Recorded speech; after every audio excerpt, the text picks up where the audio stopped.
Nos hemos visto impactados, salpicados de alguna forma por esa violencia que desgarra al país, a Siria, y hoy tenemos también refugiados sirios aquí reasentados en territorio uruguayo. Y hay que recordar que son ya más de 10 millones, es decir, prácticamente la mitad de la población siria, Ana María, que es refugiada o desplazada de sus hogares y que no vemos el final de esa guerra civil. No sabemos cómo se puede continuar en esa vorágine, en esa espiral de violencia, donde hay muchísimos grupos beligerantes combatiendo entre sí, pero que a la vez están intentando derrocar al régimen o al gobierno de los Assad sin conseguirlo, y una opinión pública internacional que muchas veces ha transitado entre la indiferencia, entre la inoperancia, pero sobre todo en la ineficacia al responder a una crisis humanitaria como la de Siria, que ha sido y sigue siendo desgarradora. También en el correr del año ocurrió, y le dedicamos varios programas, lo que ocurrió en la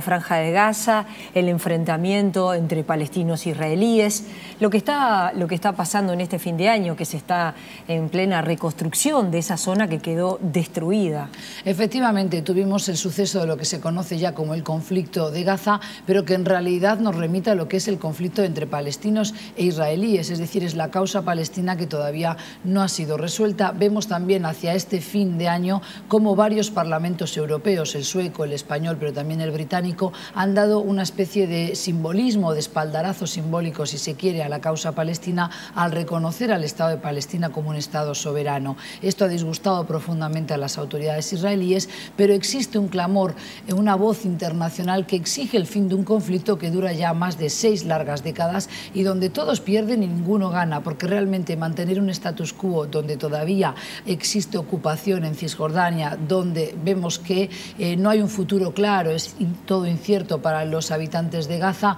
esto lo único que alimenta es frustraciones, resabio, y finalmente se traduce en mayor violencia e incluso también en el terrorismo que practica un grupo beligerante de resistencia como es Hamás. Con lo cual, ahora tenemos que hablar de un gobierno de unidad, una especie de reconciliación, pero que siempre es muy frágil, y sobre todo también esto afecta a otros países que tienen relaciones con Israel. Vuelvo a hablar de casa en Uruguay, donde también en este año se ha abierto la embajada uruguaya en Palestina, en Ramala concretamente, y ahora recientemente también arribó al Uruguay el primer representante del gobierno de unidad de la autoridad palestina. Tenemos un embajador ya palestino aquí en Uruguay. También la presencia de los grupos terroristas que han hecho estragos y que preocupa al mundo entero, a Europa en particular, digo, con lo que es el Estado Islámico, con lo que ha sido la incursión de este grupo en la propia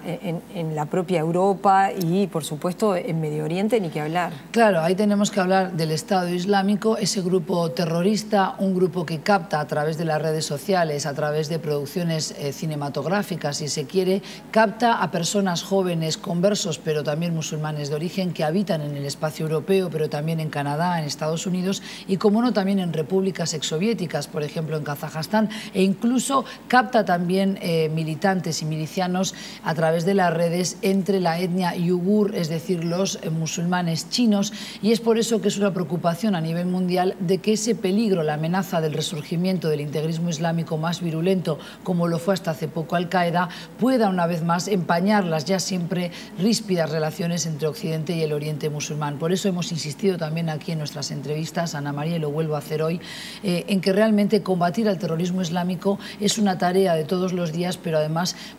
multidisciplinar y multiforme, es decir, tiene que ser encarado no solo por la vía militar o judicial, sino también a través de la creación de valores, de educación, de buscar puentes para el diálogo interreligioso, para de esa manera entre todos arrinconar a los violentos y sobre todo minimizar el impacto de aquellas personas que, enajenadas y alienadas de su sociedad, puedan captar a jóvenes musulmanes o conversos que quieran de alguna manera alistarse en este frenesí vengador contra Occidente, porque esto lo que demuestra es que el germen del resabio, del resentimiento, de la indignación hacia ese modelo de consumismo que también defiende Occidente de manera indiscriminada y muchas veces injusta, es algo que se resiente en Europa. O sea, el problema no es solo de los musulmanes, sino que también es un problema de Occidente.